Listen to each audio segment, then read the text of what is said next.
Hello and welcome to the CWTC Get Connected Community Podcast, where we share experiences, highlight local services and raise awareness about important issues affecting our communities. Today we are exploring the importance of counselling and psychotherapeutic skills and how they can help improve our mental health, well-being and relationships. Whether someone is facing anxiety, stress, low mood or simply needs someone to listen, the right support can make a real difference. Joining us today is our guest, Grace Brogan, course leader, counselling and psychotherapeutic skills, who will share her knowledge and experience, explain what counselling and psychotherapy involves, and discuss how people can access support. Grace, welcome to the studio. Thank you for having me. How are you? Yeah, I'm really good, thank you. Still warm? It's still warm. It's ridiculously warm outside. Welcome, and thank you for making such a valuable time for us. No, thank you for having me. Tell us about yourself and what you do. Yeah, so I'm a accredited member of the BACP. So the BACP is the British Association for Counselling and Psychotherapy, and that's a professional body which basically means if you was to go and see a counsellor and they're either registered or accredited with them, Yes. that you can expect to receive, a high level of competency and ethical practice. So I'm a member with them, I'm a counsellor, I'm a person-centred counsellor and a mindfulness-based stress reduction practitioner as well. So I've got quite a bit of experience with a variety of different mental health Sounds support. like a lot of passion in that. Oh gosh, absolutely, absolutely. I'm so passionate about it, which I'm hoping you'll get as we go through. Of course we will. I can see it. And in terms of you becoming a counsellor, what led you to it? I think, what I noticed was that when I was younger, even from a really young age, friends and family would always come. Gosh, you're still very young. Yeah. But even from a younger age, friends and family would always come to me for that sort of support, that space to feel heard and seen. And I think I just kind of naturally fell in love with that process. So it led me down the educational journey of going and doing a degree in counselling and psychology. So you feel you have a lot of listening and empowerment. Yeah. I hope so. I think it's something that I'm really passionate about, making sure that I can share with the community in whatever sense that might be, whether it's through my counselling or through my teaching. Allowing people to feel heard and seen is a really important part. I find it very rewarding profession. Unbelievably so. Yeah, unbelievably so. In terms of the counsellors that we would like to train in this society today, why do you think it's so important? It's so important because, today's society, there's so much kind of challenge out there. There's a lot of people struggling with such a wide variety of things, from anxiety and grief and, trauma. For some reason, there's so much stress out there. Yeah, there is. There's so much stress, and I think it's a lot of pressure to carry. A lot of people carry such, high levels of challenge that it's really important that we can create a society that has lots of support in there, and counselling is such a vital part of offering that support that it feels really important for my role anyway to train counsellors to be able to offer that high level of support. And it is about improving the access to support, isn't it, which is essential.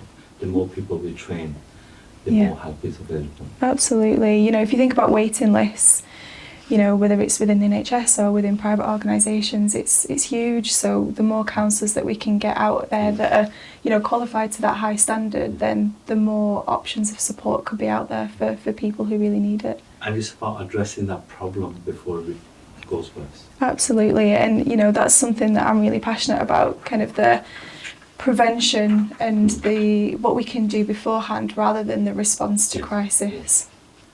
So where do you work from now? So, as I said, I'm a counsellor, so I have my own private practice. So that's called Bloom Counselling Service. I offer person-centred counselling through that and the MBSR work. But I also work as a lecturer and a course leader on a foundation degree and a Bachelor of Science degree as well at University Campus Oldham, which a lot of people haven't heard of us. We're a small university in Oldham. Where are you based? We're based in the centre of Oldham. And we offer... It's off Union Street, isn't it? It is, yeah, it is, yeah. And we offer a wide variety of courses, but the course that I teach on is the counselling and psychotherapeutic skills. How long have you been doing that then? So I've been at UCO for 6 years. I've been course leading this course for 2.5 years now. Do you think it's quite rewarding to develop the next generation? Absolutely, absolutely. I think I spent a long time throughout my undergraduate degree and my master's degree training up to a high quality that I now feel ready to share that with the next generation of counsellors, to try and make sure we can get really good quality counsellors within the community. You know, I've lived and worked in Oldham my entire life, so I really want to give back to a community that's supported me. So if you have an example of somebody who is having a lot of anxiety and stress, what are the basic approach from your side? I suppose if somebody's struggling a lot with anxiety, I suppose the first thing is that they feel heard in that, because I think as a society there's an expectation to just keep going, just keep going. Listening is so important, isn't it? Absolutely. I think it's the most powerful thing anybody can do. You know, I think everybody can hear and everybody can, you know, listen to people, but to truly deeply understand and listen is completely, you know, empowering and for some make people. them feel that they listen to. Absolutely, You know, absolutely. So a lot of people don't have that. You know, you might have friends and family, but it's not the same talking to somebody that you feel like you can completely let everything go with. You know, you don't have to worry about burdening them. You know, having that external person that is there just for you and just to hear and see what's going on for you in that moment is So from really your powerful. assessment, do you then refer people to the specialist? It depends. For clinical reasons? Yeah, so I mean, it depends on what someone's coming with. So if someone's coming with, say, anxiety or depression, and they just need the space to really work through what's going on for them, or they might have gone through an experience, some trauma that they want to process, I can sit with them and we can work that out together, and we can connect to the emotions of what that feels like. If it's needed, maybe a different modality, a different way of working might be more beneficial, and I can refer on. And it's about learning your condition as well, isn't it? Because of depression, people use it as a very quick term, isn't it? Yeah. Depression can be in different modes. Absolutely. And what level it is. Absolutely, and I think it's that psychoeducation, it's understanding what these mental health conditions are, to be able to understand how we can support ourselves and the people around us. Lovely. So what's so special about the university? I love University Campus Oldham, and you know, I could talk about this all day, we could be here all day, because we are a small university, we offer so much support. So if you're out there and you're thinking, you know, maybe I want to retrain, or maybe I have just finished my level 3 or my A-levels, I'm thinking, oh, I'm not quite sure where to go. What makes us special is that because we're smaller, we offer so much support. Because we can offer that support, it means that we're able to help people get to those higher places that they really want to go to. And they get one-to-one support as well, which Yeah. is quite important then. Yeah. And then I presume you will have links with employers as well. Yeah, for sure. So part of our course, if I talk specifically about the counselling, is that you do a placement with us. So we have lots of connections across, well, not even just Greater Manchester, even further, with organisations that we've worked with that our students have not only got placements with, but they've then got further employment Well, with. this is a great introduction, because we are quite good in our work placements ourselves. So we have links with Oldham College Job Centre, Sixth Form, and organisations as well. So if we can support your students, you're most welcome. That would be fabulous. Wonderful. Why would somebody consider training to become a counsellor? I think, you know, within, again, going back to what's going on within the society, I think if you're the type of person that really enjoys connecting with people, you really enjoy understanding people and learning about people's experience, I'd really urge you to consider training to be a counsellor, because if you have a passion and you're curious about people's experiences, you want to help people, there's such a rewarding and deeply meaningful role out there for you. And you're getting valuable skills, aren't you? Yeah, These are for sure. lifelong learning skills and communications that could actually make a difference to other people as well. Yeah, for sure. People's lives. Absolutely, and your own, Of course, even yeah. though when we train to become counsellors, we're training Yeah, to be yeah. there to support other people, but so many of our students, and me included when I did my training, Yeah. got so much out of it for my own personal development as well. Yeah. It's like confidence building, isn't it? Yeah, absolutely. Anything that you want to do. Yeah. So what kind of person then thrives in counselling training? Someone who's open, so someone who's willing to learn, somebody who's open, somebody who thrives in a community feel environment, because again we're a small university. It's such a community feel. I know all of our students by name. I know all of our students. I'll walk past you in the corridor, I'll say hello to you. You're not a number like in some other institutions. And you don't have to know all the answers, do you? And it's a really good point that you make there, because what I want to create with our course is the space to feel comfortable being uncomfortable, if that makes sense. I think that's where we learn. When we feel safe, we learn, and a real kind of selling point to come to the University Campus Oldham is that we create a space where you can feel safe enough to be uncertain and to make mistakes and to be uncomfortable. And then to be able to listen without judging other people, that's very important. And that's the cornerstone of being a counsellor. Yeah. Can we listen without judgment? Excellent. So how can people find you then?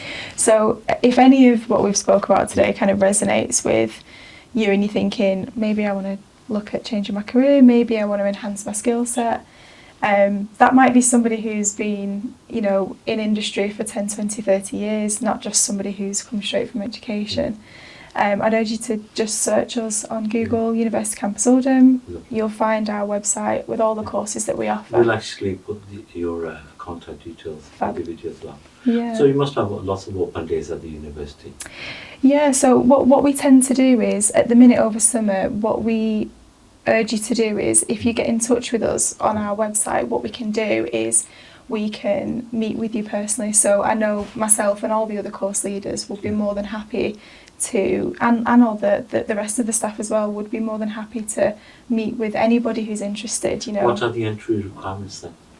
So I suppose it's specific to different courses, but if we talk specifically about counselling, if you've got a level 3, so you could have a level 3 in a similar subject. It doesn't necessarily have to be counselling. It could be, say, health and social care, psychology. Ideally, if you've got a level 2 or 3 in counselling, that's preferred. Or even if you've got experience of working in the industry, you could be a mental health first aider, you could have worked within health and social care, something that involves you offering support to people in the community. We would take that into account. I think besides having the passion, a bit of experience, I think commitment is very important. Absolutely. If you want to achieve something for yourself. Yeah, and to make a massive difference to other people's lives. Absolutely, and I wouldn't ever want to sell something as being all sunshine and rainbows, because it's tough, it's hard, training to be a counsellor, but because it's so deeply rewarding and it's such a meaningful job, I would really recommend people considering what we can do to not only train you to become a counsellor, but then how that then ripple effects into supporting the community. Well, your tone, your approach, the soft approach is making me go to sleep. It's very good. And you have to, feel for the other person when you talk. Yeah, for sure. You have to have a very good listening ear and be patient. Yeah, absolutely. It's about results so quick. Absolutely, and the phrase that we use in the counselling world is following someone's frame of reference. So what we're there to do is we're there to walk at their pace. So I'm never going to kind of say, come on, do this, you need to do that, you need to do this, because that's not going to be helpful for that person. I'm there to walk with them and to offer them the support and the space to feel safe to explore what it is that they can do to move forward, and I'll support that.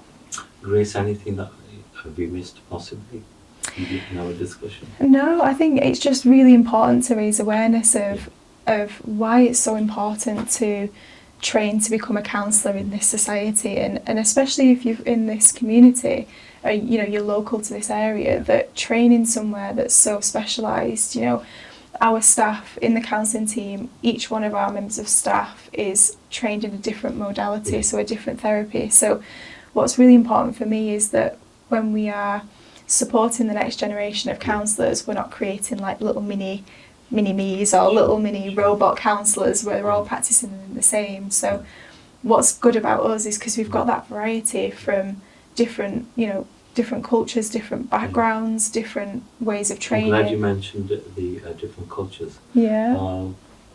Because the needs are sometimes different. Absolutely, Yeah. absolutely. Do you find that you get people from different cultures onto the courses? Yeah, for sure. Excellent. We absolutely do. And I think what I'm really proud of with this course is that we attract such a wide variety of people. Yes. And, it's the amount of learning that takes place in those classrooms, because we've got such a wide variety of people from different cultures, different genders, different, sexualities, different ages. We've got people from, 60, 70 plus to people that are 18, 19.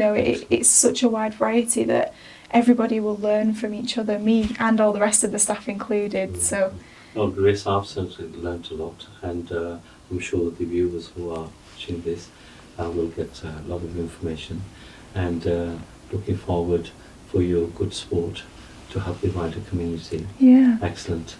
Thank you very much for coming to the studio. It's been my pleasure. And, thank you. It's been wonderful. Thank you very much, Grace, for coming to the studio. Thank you for watching. And remember, looking after your mental health is just as important as looking after your physical health. If you or someone you know is struggling, reaching out for sport is a sign of strength, not weakness. Take care of yourselves and look after one another. God bless.